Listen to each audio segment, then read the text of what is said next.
Hello, everybody. I'm your local friendly therapist, and this is part 3 of what traits make up a good relationship partner.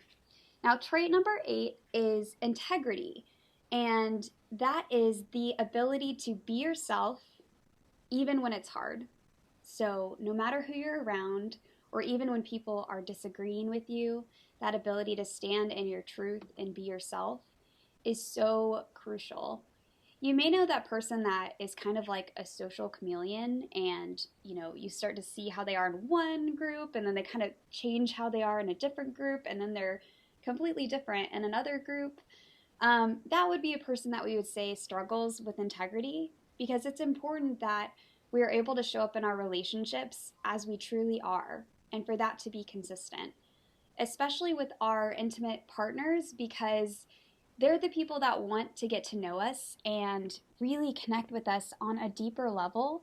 And if we are simply just not able to show them who we are, or even the parts of us that they may not always agree with, then they never really get to have that deep, close bond with us that people are typically seeking in a romantic relationship.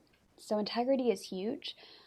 It's also important because you know exactly what you're going to get out of a person. You know who they are, versus kind of the inconsistency and confusion of seeing a person change stories depending on who they're around. Trait number 9 is non-judgment. I think this is a good trait for us as all humans, but it is especially important in relationships with our intimate partners, because we all have a context, we all have a background, and the ability to put ourselves in our partner's shoes when things happen, or when they do make mistakes, or when they're struggling, is so important. If we feel judged by our partner, it is really hard for us to open up and have integrity, like we talked about, and have that deep, close bond that we all are typically wanting in an intimate relationship. It causes people to close up, to not share as much.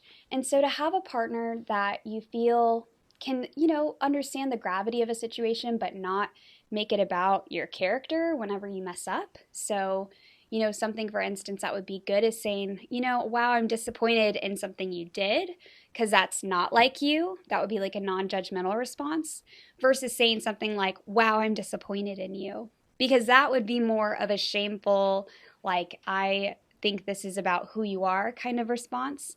And so to create safety, it's important that we don't judge our partner when they do inevitably make mistakes, or mess up or struggle with things, because we're all in this humanity boat, and it's important that we remember that, especially with the people we love. And number 10, self-regulation / self-soothing. So this one is really tough for people, and I know that even in my own journey, I didn't love learning about this, because it meant that I really had to face myself whenever I would get dysregulated or upset in conversations. I wanted my partner to fix it.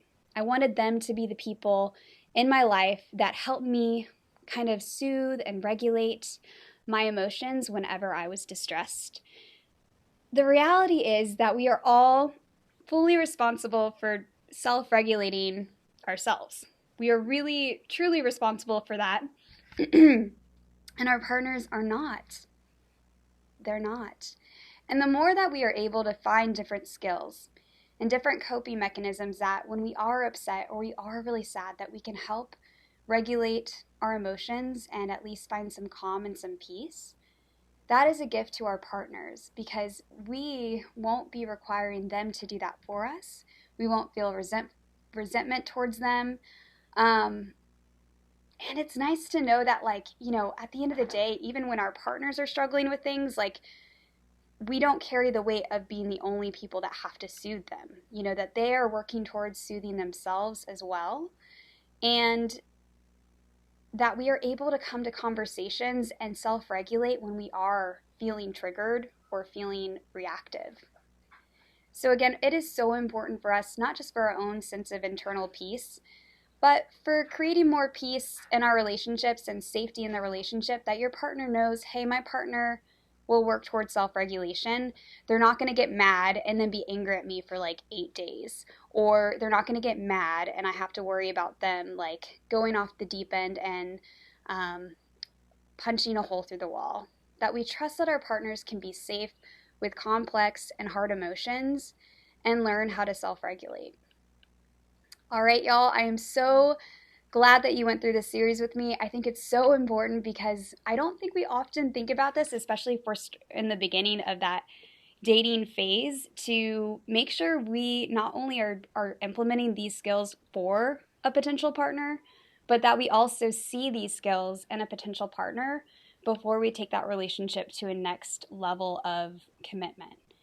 If you are in a relationship, I also think it's so important that we look at ourselves and go through these traits and say, what do I struggle with? Where could I work on my own stuff? And utilize that in your own therapy or in your own journey of self-growth to work on your own stuff. Because again, we're all in this together. I mean, whenever I go through this, I'm like, oh, I'm really doing good at this and this one's pretty good. Maybe I need to work a little bit more on this one. And so it's a really good self-reflection for me as well, because I'm part of that humanity group too. So I hope you are well. I hope you're doing some belly breathing, some good self-regulating, and connecting with good, loving people in your lives. And I will see you on the next video.